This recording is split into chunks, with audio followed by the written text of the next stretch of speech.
اللہ کی بارگاہ میں جانا تمہارا کام ہے، تمہارے گناہوں کو معاف کرنا خدا کا کام ہے۔ اللہ کی بارگاہ میں جاؤ، جا کر فاستغفر اللہ، اللہ سے بخشش طلب کرو، واستغفر لهم الرسول، اور حضور کا وسیلہ درمیان رکھو، لوجد اللہ تواب الرحیم، اللہ ضرور تمہارے گناہوں کو معاف فرما دے گا۔ اس لیے جب بھی دعا کریں حضور علیہ السلام کا وسیلہ، یہ ہمیں کس نے سکھایا ہے؟ کہ ہمیں ساری انسانیت کے جو جنہیں بابا آدم علیہ السلام کہا جاتا ہے، سب سے پہلے جو انسان ہے آدم علیہ السلام نے، آپ سے لغزش ہوئی، آپ نے آخر میں وسیلہ حضور علیہ السلام کا رکھا، اللہم انی اسألک بحق محمد، یا اللہ حضور کے توسل سے میری لغزش کو معاف فرما، تو اللہ تعالیٰ نے ان کی لغزش کو معاف فرما دیا۔ آخری یہ میری باتیں ہیں، آج جمعۃ الوداع کا اجتماع ہے، یہ آخری جمعہ اسماء مقدس کا، ہمارے پاس 2-3-4 دن آج عید کر کے جائیں، جس طرح ہم نے اسماء مقدس کے اندر مساجد کو آباد کیا ہے، نمازیں پڑھی ہیں، قرآن مجید کی تلاوت کی ہے، انشاءاللہ پورا اگلا سال ہم اس طرح نمازیں پڑھیں۔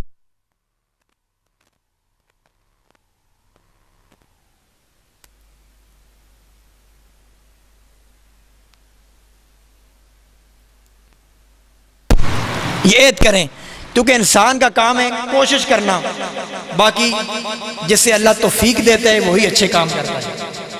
اللہ تعالیٰ ہم سب کو عمل کی توفیق عطا فرمائے۔ باہر دارالعلوم اسلامیہ رحمانیہ کے طلباء کرام آئے ہوئے ہیں، جس طرح یہاں ہر سال اعلان ہوتا ہے، آپ ضرور وہاں پر طلباء کرام بہت سارے یتیم بچے وہاں پڑھتے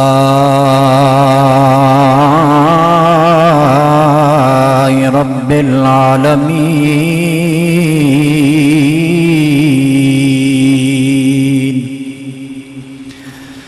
والعاقبۃ للمتقین، الصلاۃ والسلام علی سید الانبیاء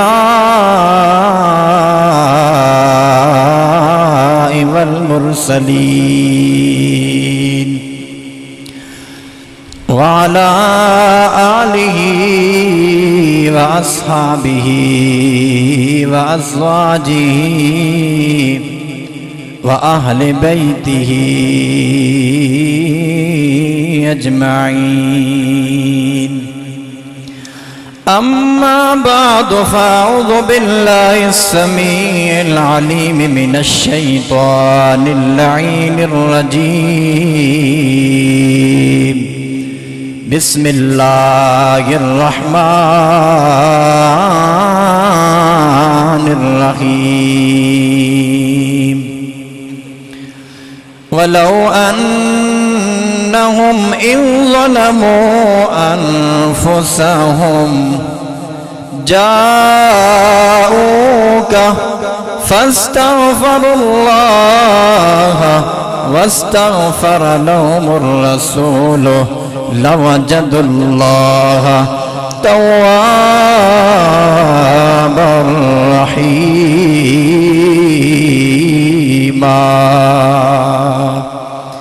ان اللہ وملائکتہ یصلون علی النبی یا ایھا الذین آمنوا صلوا علیہ وسلموا تسلیما، محبت کے ساتھ پڑھیں، الصلاۃ والسلام علیک یا سیدی یا رسول اللہ۔ چکے آج جمعۃ الوداع کا اجتماع ہے، آپ کو پتہ ہے یہ آخری جمعہ ہے، کیا پتہ اگلے سال ہم میں سے کون ہو کون نہ ہو، کسے یہ جمعہ نصیب ہو کسے نہ ہو۔ کہ میں اکثر یہ کہا کرتا ہوں، کتنے افراد ایسے ہمارے ساتھ پچھلے سال یہاں تھے جو ہمارے ساتھ کھاتے، ہمارے ساتھ پیتے، سیر اور افطار ہمارے ساتھ کرتے، لیکن آج نہیں، یہ زندگی ہماری فانی ہے، ختم ہونے والی ہے، ایک لمحے کا بھی کسی بندے کو یقین نہیں ہے کہ ہم کل زندہ ہوں گے یا نہیں۔ اس لیے اپنی زندگی کا آخری جمعہ سمجھ کر کہ کیا پتہ اگلے سال ہمیں نصیب ہو یا نہ ہو۔ ویسے بھی مولا علی کا قول ہے کہ ہر نماز کو آخری نماز سمجھ کے پڑھو، ہر نماز کو آخری نماز سمجھ کے. جب انسان ہر نماز کو آخری نماز سمجھ کے پڑھے گا تو اس نماز کے اندر خشوع اور خضوع آئے گا، اس نماز کے اندر تقوی آئے گا، اس نماز کے اندر انسان کو ایک لذت آئے گی. اس لیے آپ یہ سمجھے پتہ نہیں اگلے سال ہمیں سے کون ہوگا کون نہیں ہوگا، اس لیے محبت کے ساتھ پڑھیں صلی اللہ علیہ یا رسول اللہ وسلم علیکہ یا صلی اللہ علیہ یا رسول اللہ وسلم علیکہ یا حبیب اللہ. رونق زندگی آپ ہیں، آپ ہیں میری ساری خوشی، آپ ہیں، آپ ہیں میری ساری خوشی. آپ نے کہنا ہے آپ ہیں، اور آپ سے مراد نہ میں ہوں نہ ہی آپ ہیں، اس سے مراد حضور کی ذات ہے. کس کی ذات ہے؟ چونکہ ہماری زندگی کی ہر خوشی اور سب کچھ ہمارا مصطفیٰ کے لیے ہے. ہم حضور کی خوشی میں خوش ہیں اور حضور کی ناراضگی میں ناراض ہیں. یعنی سرکار جس مقام پہ خوش ہوئے ہم بھی خوش ہیں، جہاں پہ غمگین ہوئے ہم بھی غمگین ہیں. اس لیے آپ محبت کے ساتھ پڑھیں رونق زندگی آپ ہیں، آپ ہیں میری ساری خوشی، آپ ہیں میرے دامن میں زہرا کی خیرات ہے، کیوں مجھے کو کمی آپ ہیں، آپ ہیں. آواز آئے کیوں مجھے کو کمی آپ ہیں، آپ ہیں شائخ برشکر شامل پنجتر. کون ہے؟ یا علی یا علی آپ ہیں، آپ ہیں یا علی یا علی آپ ہیں. خواجہ خواجگاں فاتح قادیاں پیر میرے علی آپ ہیں، آپ ہیں پیر میرے علی آپ ہیں، آپ ہیں رونق زندگی آپ ہیں، آپ ہیں میری ساری خوشی آپ ہیں، آپ ہیں. بعد الحمد والثناء لائق جمیع حاضرین و سامعین میرے رسول مکرم نبی مختشم فخر آدم و بنی آدم روح کونین دولہ دو جہاں حامی بے کساں خوشبو کائنات بہار کائنات رنگ کائنات مقصود کائنات مطلوب کائنات محمد مصطفیٰ احمد مجتبیٰ صلی اللہ تعالیٰ علیہ وآلہ وسلم کے پیارے غلاموں پیارے امتیوں السلام علیکم ورحمۃ اللہ وبرکاتہ. اللہ تعالیٰ کا لاکھ شکر ہے اس خالق نے ہمیں یہ توفیق عطا فرمائی کہ ہم نے الحمدللہ العظیم اس ماہ مقدس کے اندر ہم سب نے روزے رکھے، تراویح پڑھی، اور آج جمعۃ الوداع ہے، یعنی اس ماہ کا یہ آج آخری جمعہ ہے، الوداعی جمعہ، اختتامی جمعہ، یعنی آخری آج جمعہ ہے اور ہم سب یہاں پر حاضر ہیں. یاد رکھیں جو مہینہ گزرا ہے ماہ رمضان، یہ کتنا برکتوں والا مہینہ گزرا ہے، کتنا عظمتوں والا. جب یہ مہینہ آیا تو حضرت سلمان فارسی فرماتے ہیں اللہ کے نبی نے صحابہ کو اکٹھا کیا، فرمایا اے میرے صحابہ تمہارے اندر ایک ایسا مہینہ آنے والا ہے جس مہینے کے اندر اگر کوئی بندہ نوافل پڑھے گا اسے فرائض کا ثواب ملے گا، فرائض پڑھے گا تو 70 گنا زیادہ بڑھا چڑھا کر اس کے نام اعمال میں لکھ دیا جائے گا. ورنہ یہ وہ مہینہ ہے جس مہینے کے اندر انسان کے اجر کو بڑھا دیا جاتا ہے، زیادہ کر دیا جاتا ہے. اور اگر کوئی بندہ ایک دفعہ سبحان اللہ کہتا ہے وہ گویا ایسا ہے اس نے غیر رمضان میں 1,00,000 مرتبہ سبحان اللہ کہا. یعنی اس لیے آپ جب بھی کوئی بات اچھی لگے سبحان اللہ کہا کریں. یہ مہینہ گزر جائے گا پھر یہ برکتیں، یہ سعادتیں، یہ مسرتیں، یہ خوشیاں اور یہ فضائل، یہ مناقب، یہ شانیں باقی مہینوں کی نہیں ہیں جو اس مہینے کے فضائل اللہ تعالیٰ نے حضور علیہ السلام کے توسل سے ہمیں عطا فرمائی. فرمایا یہ وہ مہینہ ہے جس مہینے کے اندر ایک ایسی رات ہے جو 1000 مہینوں سے افضل رات ہے اور رات گزر چکی. کیونکہ جو جمہور مذہب ہے جو امام اعظم نے لکھا ہے جس پر علماء متفق ہیں وہ رات 27ویں شب کی ہوتی ہے اور 27ویں شب کی رات گزر چکی ہے. جو گزشتہ شب تھی وہ لیلۃ القدر کی شب تھی. اور یہ دیکھیں نا یہ ہمیں کس نے عطا کی؟ اللہ کے نبی کی توسل سے. حضور علیہ السلام نے، میں نے پہلے بھی شاید یہاں پر بیان کیا تھا کہ صحابہ کے سامنے اپنے جو امتی ہیں، جو پہلے جو امتیں گزر چکی ان کی زندگیاں حضور علیہ السلام نے بیان کی کہ ان کی زندگیاں بہت طویل تھی. 1000 سال، 900 سال، 1500 سال. ہماری کیا ہے 50 60 70 80 90 اس سے بھی کم ہے. تو صحابہ کرام بڑے پریشان ہوئے یا رسول اللہ ہماری عمریں تو کم ہیں، ہمیں یہ ثواب کیسے ملے گا؟ لیکن قربان جائیں مصطفیٰ کریم علیہ السلام کے ذات اقدس پر. آپ نے اپنی امت کو کبھی بھی رسوا نہیں چھوڑا، کبھی بھی تنہا نہیں چھوڑا کہ میری امت کہیں رسوا نہ ہو جائے، کہیں رہ نہ جائے. ہر حوالے سے امت مصطفیٰ پر بڑی کرم نوازی ہے. حضور نے جب یہ سوچا، کیونکہ جب اللہ کے نبی جو دل میں سوچتے تھے نا فوراً اللہ تعالیٰ جبرائیل کے ذریعے وحی بھیج دیتا تھا. اللہ میرے آقا پریشان ہوئے. پہلی امتوں کو اللہ نے 1000 سال زندگیاں عطا فرمائی، ان کی نمازیں بھی 1100 سال کے برابر، ان کے روزے بھی زیادہ، ان کی عبادات بھی زیادہ. اللہ میرے نبی نے فرمایا او میرے صحابہ پریشان نہ ہو، اللہ تمہیں ایسی ایسی راتیں عطا فرمائیں گے، ایسے ایسے دن عطا فرمائیں گے، اگر تم نے ان راتوں کو اٹھ کر اللہ کی عبادت کی تو تمہاری نیکیاں بھی ان سے بڑھ جائیں گی. جب یہ سوچا جبرائیل امی فوراً قرآن لے کے آگے اِنَّا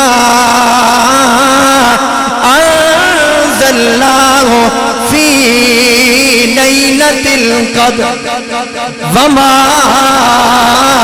ادراک ما لیلۃ القدر لیلۃ القدر خیر من 1000 شہر. فرمایا او میرے صحابہ اللہ نے تمہیں ایک رات ایسی عطا کر دی ہے جو 1000 مہینوں سے افضل رات ہے. فرمایا اے میرے صحابہ تمہیں اللہ نے ایک ایسی رات عطا کر دی ہے جو 1000 مہینوں سے افضل رات ہے. اگر کوئی بندہ اس رات کو اٹھ کر اللہ کو منائے گا، اللہ کی بارگاہ میں روئے گا، سر سجود ہوگا، قیام کرے گا، فرمایا اللہ تو اتنا کریم رب ہے، اگر کوئی بندہ 1000 گناہ کرے اور اس کی بارگاہ میں جا کے معافی مانگے اللہ تعالیٰ معاف فرما دیتا ہے. یار سوچو ایک ماں کا پیار کتنا ہے. ایک ماں اپنے بچے کو گندا برداشت نہیں کر سکتی، تو یار سوچو جو رب 100 ماؤں سے زیادہ پیار کرتا ہے وہ کب چاہتا ہے کہ میرا بندہ گناہوں میں لتھڑا ہو؟ وہ کب چاہتا ہے کہ میرا بندہ جہنم میں چلا جائے؟ وہ تو کبھی نہیں چاہتا. اس لیے مولا علی فرماتے ہیں کہ اللہ نے یہ رمضان کا مہینہ امت مصطفیٰ کو اس لیے عطا کیا ہے تاکہ حضور کی ساری امت جنت میں چلی جائے. یہ بخشش کا ایک ذریعہ ہے. یہ کیا ہے بولیے؟ بخشش کا ایک ذریعہ. سیرت کے اندر اور خصائص کبریٰ کے اندر اور اس کے علاوہ بے شمار کتابوں کے اندر یہ بات موجود ہے کہ حضرت موسیٰ علیہ السلام کو امتی بنی اسرائیل کا ایک شخص اتنا بڑا گنہگار تھا کہ جس نے 200 سال اللہ کی نافرمانی کی ہے. کتنی؟ 200 سال. آج ہماری تو اتنی زندگی ہی نہیں ہے. 200 سال اللہ کی نافرمانی کی. بالآخر 200 سال کے بعد مر گیا. جب مرا لوگوں نے اٹھایا گندگی کے ڈھیر میں پھینک دیا. سوچیں یہ جب واقعہ آپ سنیں گے تو آپ کا ایمان تازہ ہو جائے گا, آپ کے کلیجے میں ٹھنڈ بڑھ جائے گی کہ جو مصطفیٰ کے نام سے پیار کرتا ہے اللہ تعالیٰ اس سے بھی جنت سے باہر نہیں رکھ سکتے, اللہ اس پر بھی جنت کو واجب کر دیتا ہے. تو جو مصطفیٰ کی ذات سے پیار کرتا ہوگا, مصطفیٰ کے صحابہ اور آل بیت سے پیار کرتا ہوگا, اس پہ اللہ کتنا کرم فرماتے ہوں گے. لوگوں نے اٹھایا گندگی کے ڈھیر میں پھینک دیا. اللہ نے وہی کی موسیٰ علیہ السلام کی طرف. گناہ کتنے کیے ہیں؟ 200 سال. کتنے گناہ؟ یعنی کوئی گناہ ایسا نہیں ہے جو اس نے نہ کیا ہو, ہر گناہ کیا ہے. موسیٰ علیہ السلام چونکہ آج کل ہماری طرح تو نہیں تھے, کوئی بات ہو ہم پوچھتے ہیں کہاں لکھا ہوا ہے, حضور کی شان کیا بات ہو فوراً ہم دلیل مانگتے ہیں کہاں لکھا ہے. لیکن آپ نے کوئی بات نہیں کی, فوراً گئے جا کے اٹھایا, اس کو غسل دیا, کفن پہنایا, جنازہ پڑھایا, اور اللہ نے فرمایا اے موسیٰ یہ اعلان کر دو جو بندہ میرے اس بندے کا جنازہ پڑھے گا اللہ اس پر بھی جنت کو واجب فرما دے گا, اس کی شفاعت بھی ہو جائے گی. اتنا بڑا جنازہ ہوا, اتنا بڑا جنازہ. ظاہری بات ہے جب ہمیں پتہ چل جائے فلاں جنازے میں جائیں گے ہم پر جنت واجب ہو جائے گی, ہماری شفاعت ہو جائے گی, تو ہر بندہ کوشش کرے گا ہم جائیں جنازہ پڑھیں تاکہ اس کے توسل سے ہماری بخشش ہو جائے.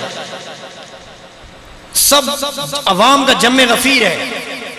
جب جنازہ پڑھا گیا لوگوں نے جا کر منہ دیکھا, وہی گنہگار بندہ جس نے 200 سال اللہ کی نافرمانی کی. لوگ باتیں کرنے لگے, کہا یہ بندہ تو بڑا گنہگار تھا. یاد رکھیں لوگوں, لیکن آج ہمارا کانسیپٹ کیا ہے؟ جو بندہ بیچارہ بڑھاپی کی عمر کو کے بعد نماز کو آ جائے, ہم اس کو دیکھتے ہیں غور سے کہ اسے اب نمازیں یاد آ گئی ہیں, اس نے پہلے تو بڑے گناہ کیے ہیں. نہ ایسا نہ کرنا. یاد رکھیں اللہ تعالیٰ نہ ہماری داڑھیوں کو دیکھتا ہے, نہ ہماری شکل و صورت دیکھتا ہے, نہ ہمارے خاندان کو دیکھتا ہے. اگر کوئی ایک عمل اللہ کو پسند آ جائے اس عمل کی وجہ سے اللہ انسان کے سارے گناہوں کو معاف فرما دیتا ہے. اچھا لوگوں نے منہ دیکھا وہی گنہگار ہے. لوگوں نے موسیٰ علیہ السلام کی بارگاہ میں جا کے عرض کی اے موسیٰ یہ تو بندہ بڑا گنہگار ہے, یہ کیسے بخشا گیا؟ موسیٰ علیہ السلام نے اللہ کی بارگاہ میں جب عرض گناہ ہوئے عرض کی مولا اس میں راز کیا ہے؟ یہ بندہ 200 سال تیری نافرمانی کرتا رہا, بڑے بڑے گناہ کیے, آج تو نے مجھے حکم دیا کہ اے موسیٰ جنازہ پڑھا, غسل دے, کفن پہنا اور اعلان کر جو اس کا جنازہ پڑھے گا اس کی بھی شفاعت ہو جائے گی. اے اللہ اس کے اندر کیا سبق ہے, امت کے لیے کیا سبق ہے؟ فرمایا اے موسیٰ سبق یہ ہے کلما نشرت تورات. فرمایا اے موسیٰ سبق یہ ہے کلما نشرت تورات, جب یہ تورات کو پڑھا کرتا. کس کو پڑھا کرتا؟ تورات کو. تورات کو پڑھا کرتا تھا. فنظر الی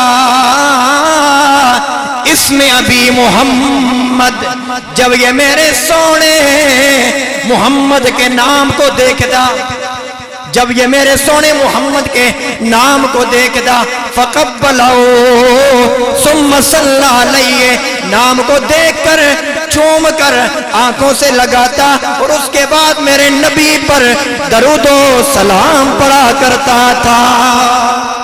فرمایا اور کوئی اس کا اچھا کام نہیں ہے, ایک ہی کام ہے.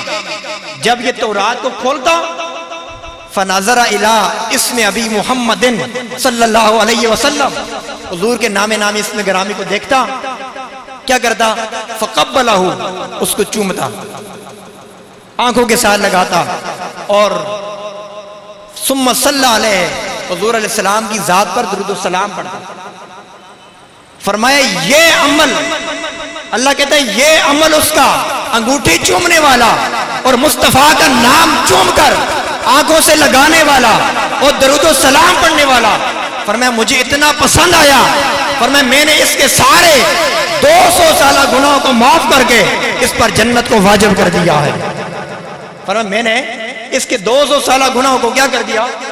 معاف کر دیا. وَشَكَرْتُ ذَلِكَ فَغَفَرْتُ ذُنُوبُهُ. فرمایا صرف گناہ معاف نہیں کیے بلکہ اس کے سارے گناہوں کو نیکیوں میں بدل دیا. کس نے بدل دیا؟ نیکیوں میں. اور فرمایا اللہ تعالیٰ نے آخرت میں 70 حوروں کے ساتھ اس کا نکاح بھی کروا دیا. یہ ہے حضور علیہ السلام کے نام کے ساتھ پیار کرنے کی برکت.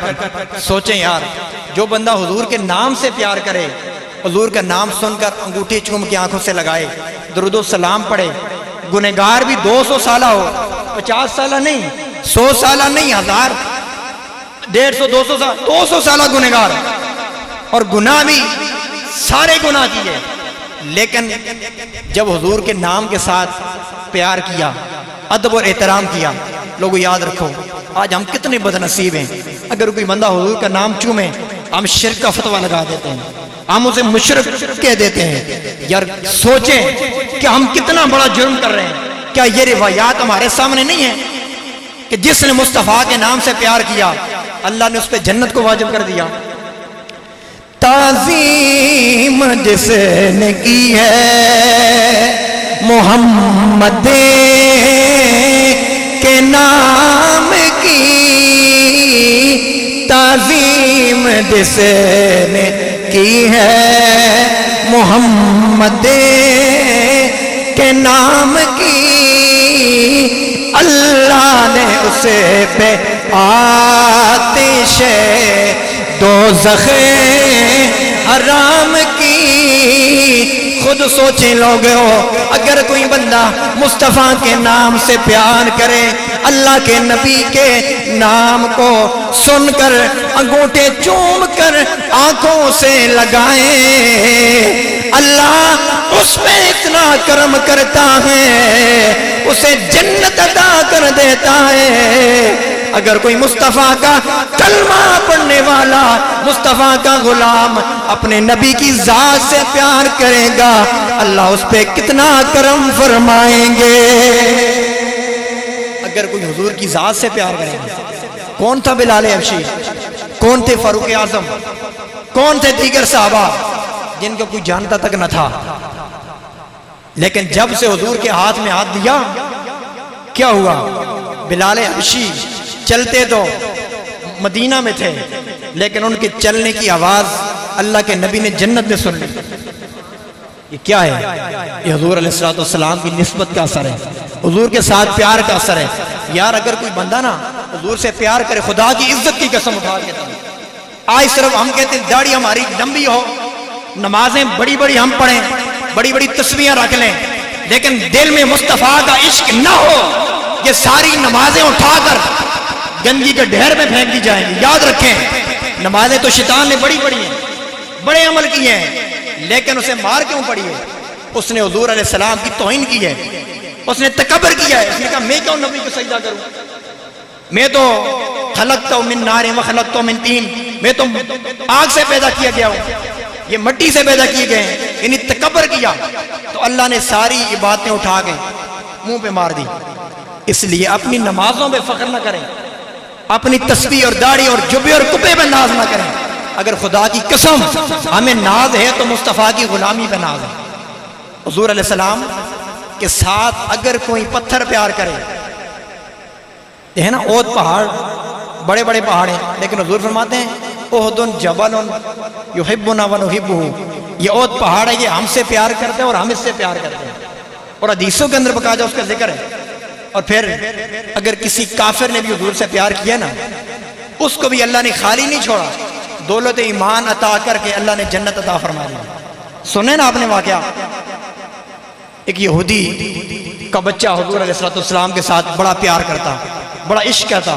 ذری بات آپ کو پتہ ہے جو بچے ہوتے ہیں یہ بڑا پیار کرتے ہیں.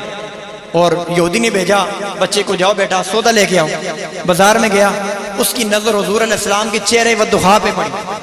یعنی کافر بھی مانتے تھے, اپنے بچوں کو منع کر دے کہ تم نے مدینہ شریف یا مکہ شریف جانا ہے, لیکن وہاں پر حضور کا چہرہ نہیں دیکھنا. جس نے نبوت کا دعویٰ کیا ہے اس کا چہرہ نہیں دیکھنا. کیوں کہ جو اس کا چہرہ دیکھ لیتا ہے وہ اسی کا ہو کے رہ جاتا ہے. یعنی حضور کے چہرے میں اتنی پاور تھی, اتنا کمال تھا. جو حضور کا چہرہ دیکھتا وہ حضور کا چہرہ دیکھتے ہی حضور کا غلام بن جاتا. اس بچے نے جب حضور کا چہرہ دیکھا نا, وہ بچہ حضور پہ عاشق ہو گیا. یعنی وہیں پر بیٹھ کے سوچتا رہا. رات ہو گئی, جب گھر میں گیا والد نے پوچھا بیٹا تجھے میں نے سودا لینے کے لیے بھیجا تھا, سودا کہاں ہے؟ اس نے کہا ابا حضور میں تو جو سودا آج میں لے کے آیا ہوں نا, یہ وہ سودا ہے جو بے ایمان نہیں دیکھ سکتا, بے ایمان نہیں دیکھ سکتا. یہ اسی آنکھ کو نظر آ سکتا ہے جس کے اندر نور ایمان موجود ہے. وہ بچہ حضور کی بارگاہ میں روزانہ جاتا, واپس آ جاتا. بالآخر بچہ بیمار ہو گیا, اتنا بیمار ہوا وہ موت کے قریب پہنچ گیا. اور چونکہ اس کے والد نے بڑے علاج کروائے, بڑے بڑے ڈاکٹروں کے پاس لے کے گیا, لیکن بچہ ٹھیک نہ ہوا. کیونکہ میں اختصار کے ساتھ عرض کر رہا ہوں. بالآخر اس کے والد کو پتہ تھا کہ یہ میرا بچہ حضور کے ساتھ پیار کرتا ہے. حضور علیہ السلام کی بارگاہ میں گیا, کہا یا رسول اللہ یہ میرا بچہ آپ سے بڑا پیار کرتا ہے, بڑا عشق کرتا ہے, آپ میرے گھر میں آئیں. یار حضور کتنے لجپال تھے. دیکھیں نا آج کوئی بندہ وزیر یا مشیر بن جائے وہ بھول جاتے ہیں اپنے سارے جو اس کے چاہنے والے ہوتے ہیں. لیکن اللہ کے نبی ایک یہودی کا بچہ ہے, امام الانبیاء, سارے نبیوں سے افضل الاعلیٰ, جن کے امتی بننے کے لیے موسیٰ اور عیسیٰ جیسے پیغمبر التجائیں کرتے رہے, وہ نبی ایک یہودی کے گھر میں جا رہے ہیں جو بچہ حضور سے پیار کرتا. اللہ کے نبی خود نہیں گئے بلکہ فرمایا اے میرے صحابہ, اے صدیق اکبر چلو, اے فاروق اعظم, عثمان ذو النورین, مولا کائنات بلال حبشی, بڑے بڑے جید صحابہ کرام. حضور نے ان صحابہ کو ساتھ لیا. حضور علیہ السلام گئے, جا کے دیکھا وہ بچہ آنکھیں بند ہے, چرپائی پہ لیٹا ہے. آخری لمحات ہے موت کے, آخری لمحات. خدا کی قسم یہ نزع کا وقت انتہائی مشکل ہے. اللہ کے نبی نا جنت کے مالک ہیں, صحابہ کو جنتیں تقسیم کی ہیں, لیکن حضور علیہ السلام جب کسی قبر پر بیٹھتے اتنا روتے تھے کہ قبر کی مٹی گیلی ہو جایا کرتی تھی. آج دیکھ لیں ہم لوگ جنازوں میں جاتے ہیں میرے سمیت, لیکن ہمیں اپنے مرنے کی فکر نہیں ہوتی, ہم دنیاوی باتوں میں لگے ہوتے ہیں.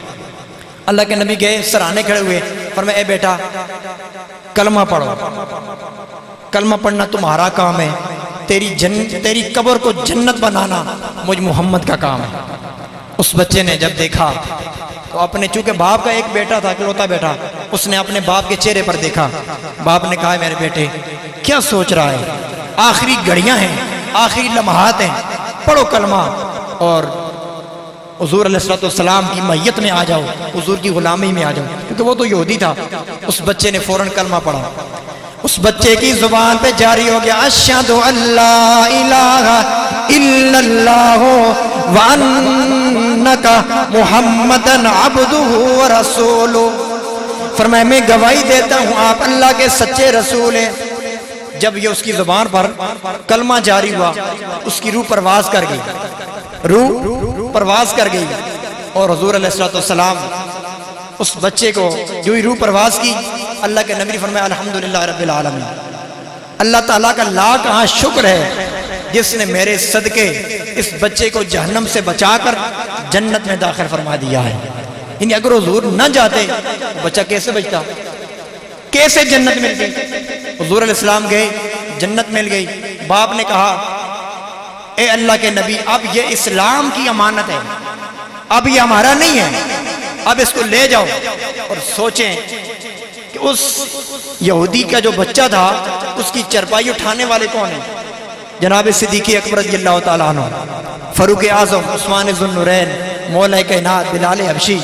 حضور علیہ السلام خود جو ہے نا آگے آگے جا رہے ہیں, خود اس کو غسل دیا, کفن پہنایا, جنازہ پڑھایا.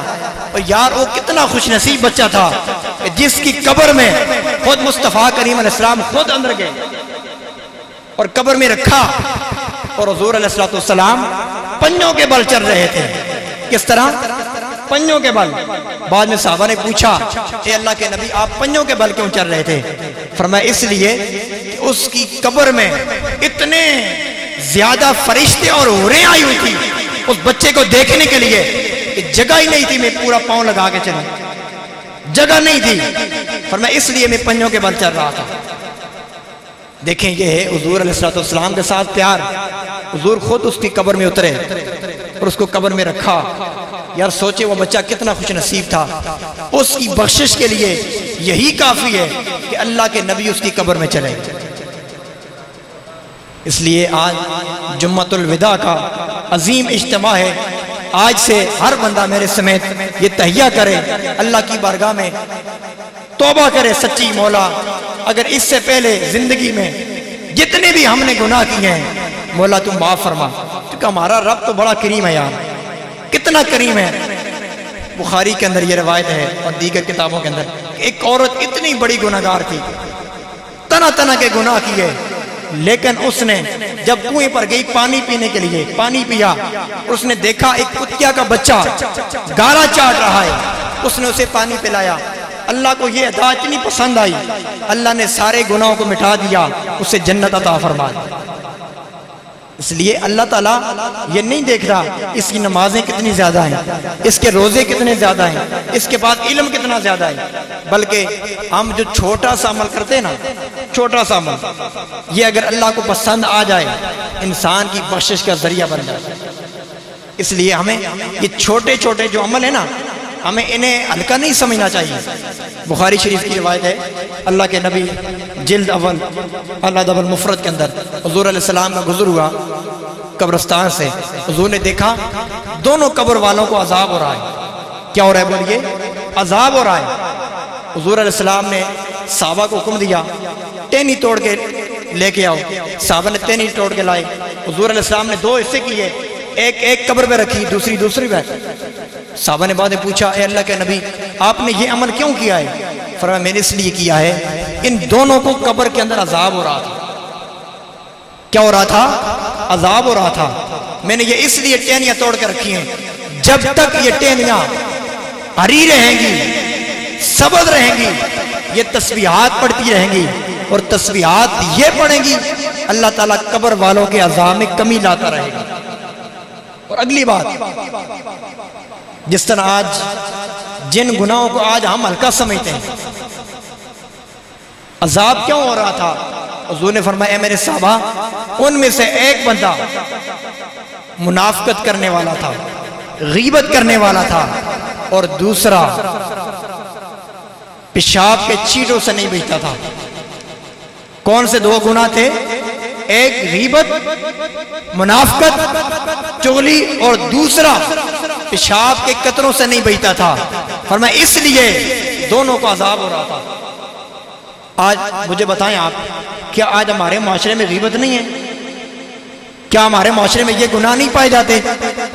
ہر بندہ اس گناہ کے اندر ملوث ہے۔ جہاں پر دو بندے بیٹھتے ہیں وہاں پر کسی کے پیٹھ کے پیچھے بات کرنا۔